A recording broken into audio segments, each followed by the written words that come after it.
Como los cuervos. Jeffrey Archer. Capítulo 47.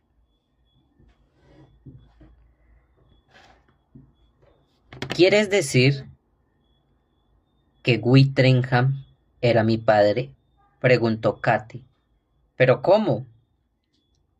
Los tres continuaron sentados durante buena parte de la noche, Charlie contándole a Katy lo que había descubierto en Australia, explicándole cómo todo confirmaba los datos que ella proporcionara a Becky cuando se presentó a solicitar el trabajo en Trumpers.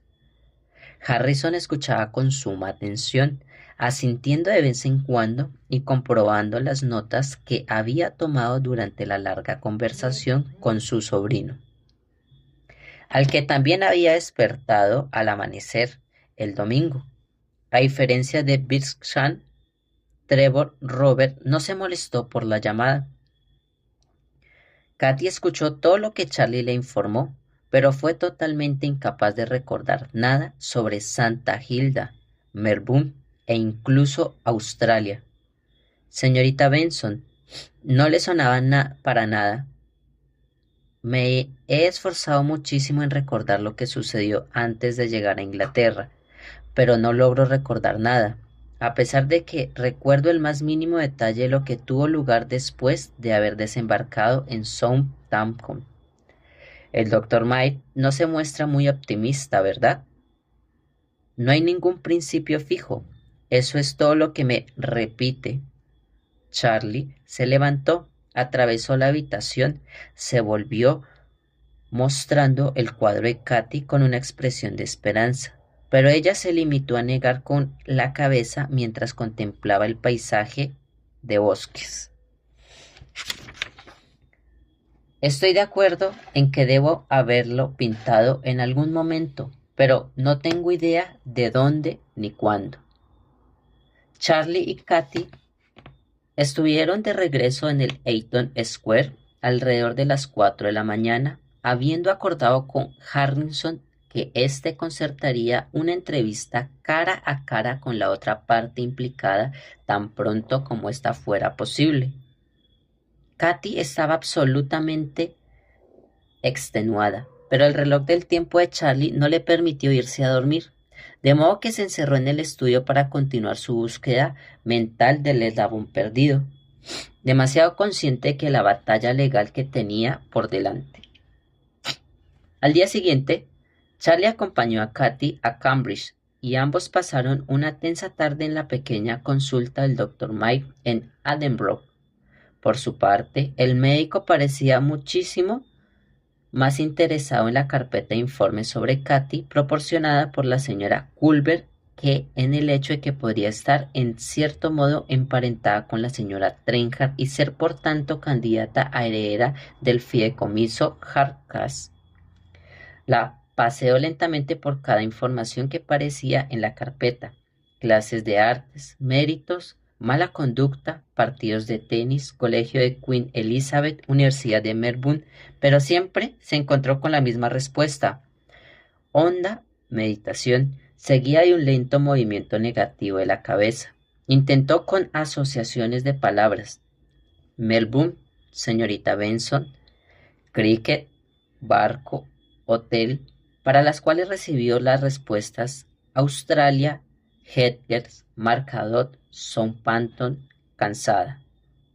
Sus primeros recuerdos, explicó Katy al Dr. Miles, eran aún un largo viaje por un océano, un hotel de Londres y luego Trumpers.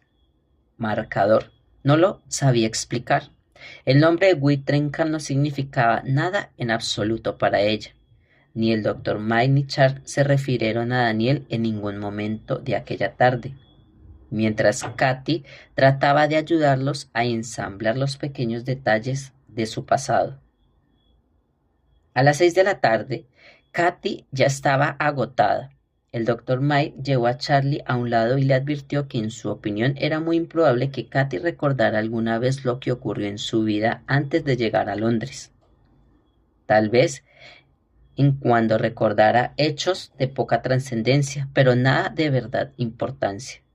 Lo siento, no te fui de mucha ayuda, ¿verdad?, dijo Katy, cuando Charlie la llevaba de regreso a Londres. Aún no estamos derrotados. La tranquilizó él tomándole la mano, aunque ya comenzaba a considerar demasiado optimista el pronóstico de 50-50 que le hiciera Trevor Robert sobre la demostración de que Katy era la verdadera heredera del fideicomiso Harcliffe. Becky estaba allí para recibirlos y los tres cenaron apaciblemente juntos. Charlie no hizo ninguna referencia a lo sucedido en Cambridge aquel día que Katy se fue a acostar.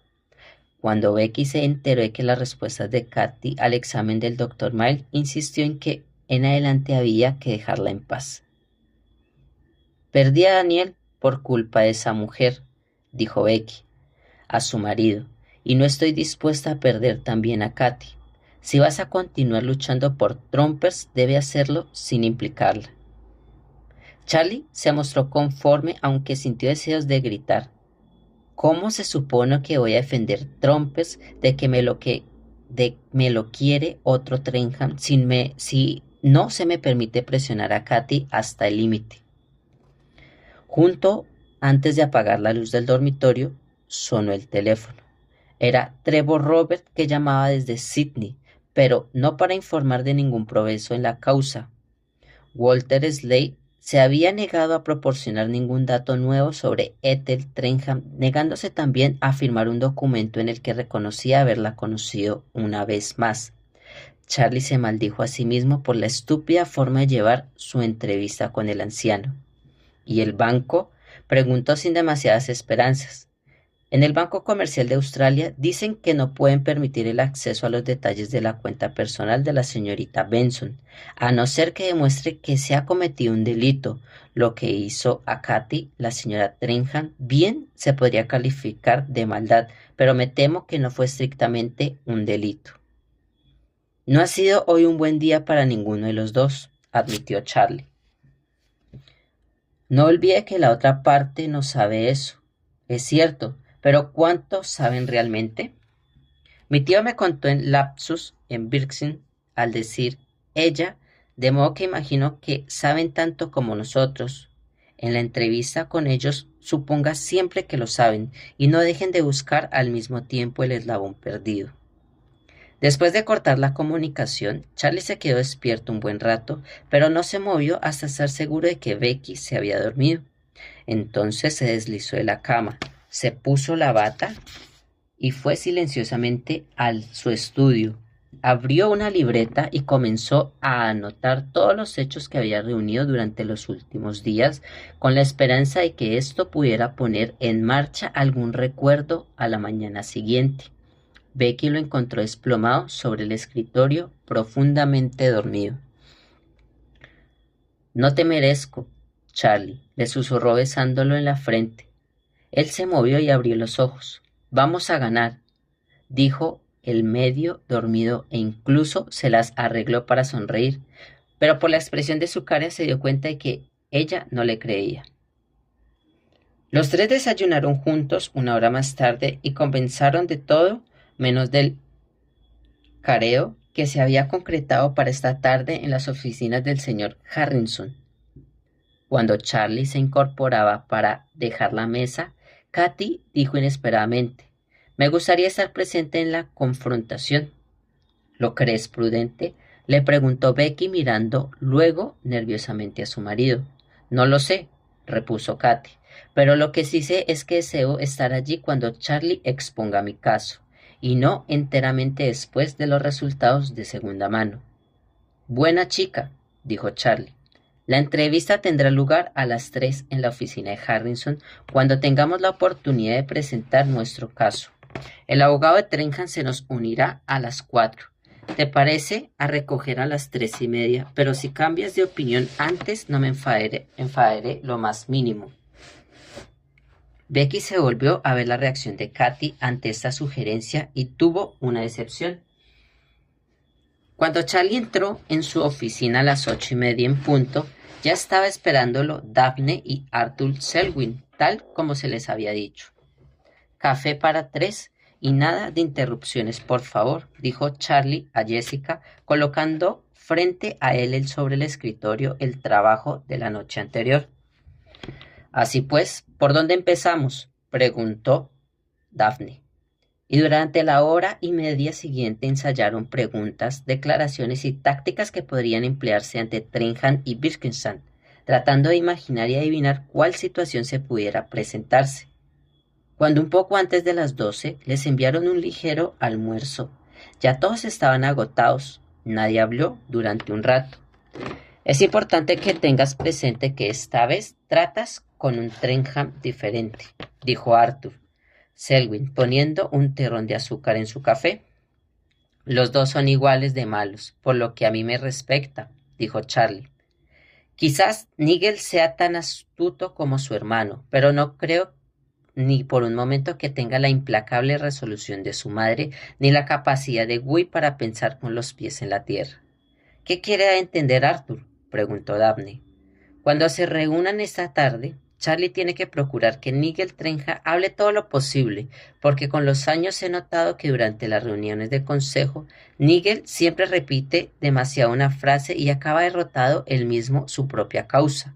Jamás olvidaré aquella vez en que se oponía a que el personal tuviera su propia cantina debido a la pérdida de ingresos que esto acarrearía, hasta que Katy hizo notar que la comida venía de la misma cocina que la del restaurante y que finalmente acabaríamos sacando un pequeño beneficio de lo que podría haber sido comida desperdiciada.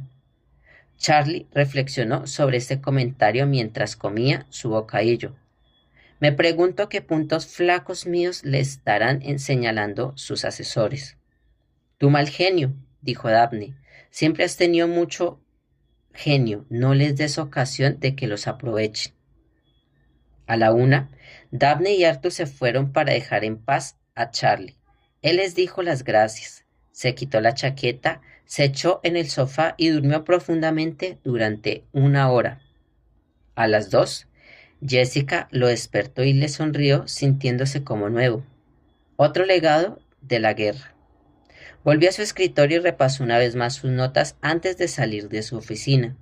Caminar por el corredor hasta 3 puertas más allá para recoger a Katy. Casi esperaba que ella hubiera cambiado de opinión, pero Katy ya se había colocado el abrigo y estaba sentada esperándolo. Se dirigió en coche a la oficina de Harrison, llegando 1 hora antes de lo previsto para que apareciera Trenham y Birkenstein. El anciano abogado escuchó atentamente la presentación que Charlie hacía de su caso, asintiendo de antemano en tanto o tomando más notas, aunque por la expresión de su cara, Charlie no tenía forma de saber lo que realmente pensaba. Cuando Charlie llegó al final de su disertación, Harrison dejó la pluma sobre su escritorio y se echó atrás en un sillón. Durante un rato no dijo nada. Estoy impresionado por la lógica de sus argumentos, Sir Charles, dijo finalmente, colocando las palmas de las manos frente a él sobre el escritorio, y de verdad por los datos que ha reunido. Sin embargo, debo decirle que sin la corroboración de sus principales testigos y sin un affidavit o Walter Slade o de la señora Benson, el señor Birkenstein se apresurará a hacer notas que su tesis se basan casi completamente en pruebas circunstanciales. No obstante, continuó, tendremos que ver lo que tiene para ofrecer la otra parte. Encuentro difícil de creer, después de mi conversación con Birkenstein el sábado por la noche, que sus descubrimientos resulten una sorpresa total para su cliente. El reloj de la repisa de la chimenea desengranó 4 discretas campanadas y Harrison consultó su reloj de bolsillo. No había señal de la otra parte. Y pronto el anciano abogado comenzó a tambolear con los dedos sobre el escritorio. Charlie comenzó a preguntarse si esto no sería una simple táctica de su adversario. Finalmente apareció Nigel Trenham y su abogado cuando pasaban 12 minutos de las 4, pero ninguno de los dos se sintió en necesidad de pedir disculpas por su tardanza. Charlie se puso de pie y el señor Harrison le presentó a Victor Birkenstein, hombre alto, delgado, menor de 50 años, prematuramente calvo y con el poco pelo que le quedaba peinado por encima de la cabeza, en delgados mechones grises. La única característica que al parecer tenía en común con el señor Harrison eran sus ropas, porque por lo visto provenían del mismo sastre. Birkenstein se sentó en uno de los dos sillones desocupados frente a Harrison, sin dar señales de haber notado siquiera la presencia de Katy en la habitación. De su bolsillo superior sacó una pluma de su maletín, una libreta y la apoyó sobre sus rodillas. Mi cliente, el señor Nigel Trenham, ha venido a reivindicar su herencia como heredero legítimo del fideicomiso Harcliffe. Comenzó, como estipula claramente la última voluntad y testamento de Sir Raymond. En nombre de su cliente, dijo Harrison, adoptando el tono más bien formal de la presentación de Birkenstein, permita recordárselo. No aparece en el testamento de Sir Raymond y ahora surge una disputa sobre quién es el legítimo heredero. Por favor, no olvide que Sir Raymond me pidió convocar esta reunión en caso que sugiera la necesidad para que yo arbitrara en su nombre. Mi cliente volvió a intervenir. Birkenstein es el segundo hijo del difunto Gerald y de Ethel Sir Trenham y su nieto Sir Raymond Harcliffe. Por lo tanto, después de la muerte de su hermano mayor, Guy Trenham, con seguridad tiene que ser el legítimo heredero. Según los términos de contrato, tengo que aceptar la reclamación de su cliente, convino Harrison, a no ser que se demuestre que Guy Trenham le sobrevivieron uno o varios hijos. Ya sabemos que Guy era el padre de Daniel Tromper. Eso jamás ha sido demostrado a entera satisfacción de mi cliente, dijo Birkenstein, anotando diligentemente todo lo que decía Harrison. Se demostró suficiente a satisfacción de Sir Raymond, tanto que lo nombre en su testamento, dando la preferencia sobre su cliente, dado el resultado de la entrevista entre la señora Trenham y su nieto. Tenemos todos los motivos para creer que ella tampoco le cabía la menor duda de que Daniel, que era el padre de Daniel. De otra forma, ¿por qué se molestó en llegar a un acuerdo general con él? Esos son simples conjeturas, dijo Birkenstein. Solo hay un hecho cierto. El caballero del que hablamos ya no está con nosotros y por lo todo el mundo sabe no dejó hijos propios. Aún no miraba en dirección a Katy, que escuchaba silenciosamente mientras la pelota iba y venía entre los dos profesionales. Con gusto aceptamos eso sin objeción, dijo Charlie interviniendo por primera vez, pero lo que no sabíamos hasta hace muy poco era que Guy tenía también una hija llamada Margaret Ethel. ¿Qué prueba tiene usted para hacer esa indignante afirmación? Preguntó Birkenstein, irgiriéndose de golpe. La prueba está en la declaración del banco que le envié en la casa el domingo por la mañana. Una declaración, podría yo decir, dijo Birkenstein, que nadie sino mi cliente tenía derecho a abrir. Miró dirección a Nigel Trenham, que estaba muy ocupado encendiendo un cigarro. De acuerdo, dijo Charlie, pero se me ocurrió que por una vez podría seguir el ejemplo de la señora Trenham. Harrison pestañeó temiendo que su amigo estuviera a punto de perder la paciencia. Quienquiera que fuera, continuó Charlie, incluso se las arregló para que sus nombres figuraran en los archivos policiales como su única hija sobreviviente y para pintar un cuadro que desgraciadamente permaneció en la pared del comedor durante 20 años a la vista de todos. Un cuadro que creó que no podría ser reproducido por nadie sino por la persona que lo creó. Mejor que una huella dactilar, ¿no les parece? O eso también conjetura. Lo único que prueba el cuadro, replicó Birkenstein, es que la señorita Ross residió en un orfanato de Melbourne en algún periodo entre 1924 y 1945. Sin embargo, ella fue totalmente incapaz de recordar incluso el nombre del orfanato o su directora. ¿No es así, señorita Ross? Se volvió a mirar a Katy por primera vez. Ella asintió con la cabeza, pero no habló. Menuda testigo, dijo Birkenstein, sin tratar de disimular el sarcasmo. Ni siquiera puede apoyarse el cuento que usted se ha inventado en su nombre. Se llama Katy Ross. Eso es todo lo que sabemos, y a pesar de sus pretendidas pruebas, no hay nada que la vincule a Sir Raymond. Pero hay varias personas que pueden apoyar su cuento, como lo llama usted, se apresuró a replicar Charlie. Harrison levantó una ceja, ya que ante él no había ninguna prueba que corroborara su afirmación, aun cuando deseaba creer lo que decía Sir Charles. Sabe que residió en un orfanato de Melbourne. No equivale a una corroboración, dijo Brinskan, echándole hacia atrás un mechón que le había caído sobre la frente. Repito, incluso si aceptáramos todas sus locas pretensiones de imaginados encuentros entre la señora Trenham y la señorita Benson, aunque no podría que la señorita Ross es de la misma sangre que Guy Trenham. Tal vez le gustaría comprobar su grupo sanguíneo usted mismo, dijo Charlie. Esta vez el señor Harrison alzó las dos cejas. Hasta ahora ninguno de las dos partes había hecho referencia a los grupos sanguíneos. Un grupo sanguíneo podría añadir yo, Sir Charles, que comparta la mitad de la población mundial. Birsken se estiró las solapas de su chaqueta. Ah, así que ya ha comprobado usted, dijo Charlie con su expresión triunfal. Entonces, ¿es que debe de haber alguna duda en su mente? No hay ninguna duda en mi mente respecto a quién es el heredero legítimo de la propiedad Hatclass, dijo Brinskan, y luego se volvió al señor Harrison. ¿Cuánto tiempo se supone que hemos de continuar esa farsa? A su pregunta le siguió un exasperado suspiro.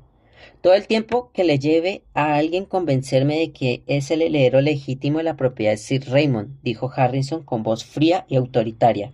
¿Qué más quiere? Preguntó Birkensan. Mi cliente no tiene nada que ocultar, mientras que la señorita Ross, al parecer, no tiene nada que ofrecer. Entonces tal vez pueda explicar Wilkinson a mi entera satisfacción, dijo Harrison, porque la señorita Ethel Trenham hizo pagos regulares durante varios años a una tal señora Benson, directora del orfanato de Santa Hilda de Melbourne, al cual creo que todos aceptamos ahora asistió la señorita Ross entre 1924 y 45. No tuve el privilegio de representar a la señorita Trenham ni en realidad a la señorita Benson, de modo que no estoy en situación de dar una opinión. Tampoco, señor, lo está usted, si es por eso. Tal vez su actual cliente conozca el motivo de estos pagos y querría ofrecer una opinión, insistió Harrison. Ambos miraron a Nigel Trenham, que apagó calmadamente los restos de su cigarro, pero continuó sin hablar. No hay ningún motivo para suponer que mi cliente deba contestar ninguna pregunta hipotética, sugirió Birkensan. Pero si su cliente se muestra tan reacio a hablar en su nombre, dijo Harrison, eso solo me hace más difícil aceptar que no tiene nada que ocultar. Eso, señor, es indigno de usted, dijo Birkensan. Usted más que nadie sabe bien que cuando un cliente lo representa un abogado se sobreentiende que puede no querer hablar necesariamente. De hecho, ni siquiera era obligatorio que el señor Trenham asistiera a esta reunión. Esto no es un tribunal de justicia, dijo Harrison bruscamente. En todo caso, sospecho que el abuelo del señor Trenham no habría aprobado esa táctica. ¿Niega usted los derechos legales de mi cliente? Naturalmente que no. Sin embargo, si debido a esa renuencia a hablar me veo incapaz de llegar a una decisión, puede que tenga que recomendarles a ambas partes que se resuelva ese asunto en un tribunal de justicia, como lo estipula claramente la cláusula 27 del testamento de Sir Raymond. Otra cláusula más de la que no sabía nada, pensó tristemente Charlie. Pero un caso así podría tardar años solo en llegar a los tribunales, hizo notar Birkensan. Además podría acabar con grandes gastos para ambas partes. No puedo creer que ese haya sido el propósito de Sir Raymond. Puede que así sea, dijo Harrison, pero al menos eso asegurará que su cliente tuviera la oportunidad de explicar esos pagos trimestrales ante un jurado, esto es, si él supiera algo sobre ellos. Por primera vez, Blinken pareció dudar, pero Trenham continuó sin abrir la boca. Continuó allí sentado fumando otro cigarro. Un jurado también podría considerar que la señorita Ross no es otra cosa que una oportunista, sugirió Birkenstein, cambiando de política. Una oportunista que, habiendo dado con un buen cuento, se las arregló para venir a Inglaterra y al ser calzar hábilmente los hechos con sus propias circunstancias. Y tan hábilmente, dijo Charlie, no se las arregló perfectamente a la edad de 3 años para inscribirse en un orfanato de Melbourne, y exactamente en el mismo periodo en que Guy Trenham estaba en la cárcel local. ¿Coincidencia? Dijo Wilkinson. Después de haber sido dejada allí por la señora Trenham, que luego gira un pago trimestral a la directora, pago que cesa misteriosamente cuando muere la señora Benson, tiene que haber habido algún secreto que guardaba. Circunstancial y, más aún, inadmisible, dijo Brinskan. Nigel Trencham se inclinó hacia adelante y estaba a punto de hacer un comentario cuando su abogado le colocó firmemente la mano en el brazo. No nos dejemos engañar por esas tácticas de matones. Sir Charles sospechó que son más comunes en Whitechapel Road que en Lincoln's Inn. Charlie saltó de su silla con el puño apretado y avanzó paso en dirección a Briskinson. Cálmese, Sir Chase, dijo secamente Harrison. Charlie se detuvo de mala gana muy cerca de Briskin, que no se arredró. Luego de un momento de vacilación recordó las palabras de Dabney respecto a su mal genio y se volvió a su silla. El abogado de Trencham continuó mirándolo desafiante. Como iba diciendo, dijo Briskinson, mi cliente no tiene nada que ocultar y ciertamente no le parecerá necesario recurrir a la violencia física para probar su caso. Charlie se empuñó la mano, pero no bajó el tono de su voz. Lo que sí espero es que su cliente quiera dignarse a contestar al abogado cuando le pregunta por qué su madre continuó pagando grandes sumas de dinero a alguien del otro lado del mundo a la que jamás conoció, y por qué un señor Walter Slade, chofer del Victoria Country Club, se la llevó a Santa Hilda el 17 de abril de 1927 acompañada de una niñita de la edad de Katy y luego se marchó sin ella. Y apuesto que si le pedimos a un juez que investigue la cuenta bancaria de la señorita Benson, descubriremos que esos pagos se remontan al día de cuando la señorita Ross fue inscrita en Santa Hilda. Ya sabemos que la orden de pago al banco fue cancelada la semana que murió la señorita Benson. Una vez más, Harry pareció horrorizado ante la impacable osadía de Charlie y levantó una mano con la esperanza de detenerlo. Brinsky, por el contrario, no pudo resistir una sonrisa irónica. Sir Charles, en ausencia de un abogado de lo que represente, creo que debería recordarle unas cuantas verdades. Sin embargo, permita dejar algo muy en claro. Mi cliente hasta ayer jamás había oído hablar de la señorita Benson. En todo caso, ningún juez inglés tiene jurisdicción para investigar una cuenta bancaria australiana, a no ser que crea que se ha cometido un delito en ambos países. Más aún, Sir Charles, dos de sus principales testigos están tristemente en sus tumbas, mientras que el tercero, el señor Walter Slade, no va a hacer ningún viaje a Inglaterra, y más todavía, usted no podrá hacerlo comparecer. De modo que volvamos a su afirmación, Sir Charles. Continuó, de que un jurado se sorprendería si mi cliente no apareciera en la barra de los testigos a contestar en nombre de su madre. Sospecho que se sentiría asombrado al enterarse de que la principal testigo de este caso, la demandante, tampoco estaba dispuesta a subir al estrado a contestar en su propio nombre, porque no tiene recuerdos de lo que tuvo lugar realmente en la fecha de la que hemos... Disculpen, realmente en la fecha de que hablamos. No creo usted pueda encontrar un solo abogado en la tierra que esté dispuesto a hacer pasar esa terrible prueba a la señorita Ross. Si las únicas palabras que es incapaz de decir en respuesta a la pregunta fuera lo siento, no recuerdo, o tal vez es imposible que sencillamente no tenga nada que decir, permítame asegurarle, Sir Chase, aceptaríamos muy gustosos ir a los tribunales porque con ello se reirían de usted. Por la expresión de Harrison, Charlie comprendió que estaba derrotado. Miró con tristeza a Katy, cuya expresión no había cambiado en toda hora. Harrison se quitó lentamente las gafas y las limpió con gran aspaviamiento con un pañuelo que se sacó del bolsillo superior. Finalmente habló. Confieso, Sir Charles, que no veo motivo para ocupar el tiempo de los tribunales con este caso. De hecho, creo que sería irresponsable por mi parte si le recomendara hacerlo, a no ser ciertamente que la señorita Ross se sintiera capaz de dar alguna prueba nueva que hasta aquí no haya habido ocasión de considerar, o al menos pudiera corroborar la afirmación de que usted ha avanzado en su nombre. Señorita Ross, dijo volviéndose a Katy, ¿hay alguna cosa que quisiera decir en este momento? Los cuatro hombres volvieron su atención a Katy, que estaba frotando el pulgar contra los otros dedos con la mano bajo la babilla. Tengo la bondad de disculparme, señorita Ross, dijo Harrison. No me había dado cuenta de que trataba de capturar mi atención. No, no soy yo quien debe pedir disculpas, señor Harrison. dijo Katy. Siempre hago esto cuando estoy nerviosa. Es que me recuerda a la joyita que me regaló mi padre cuando era pequeña. ¿La joyita que le regaló su padre? Preguntó Harrison en voz baja. No muy seguro de haberla escuchado correctamente. Sí, dijo Katy. Se desabrochó el botón superior de la blusa y sacó una medalla miniatura que colgaba de una cadenita.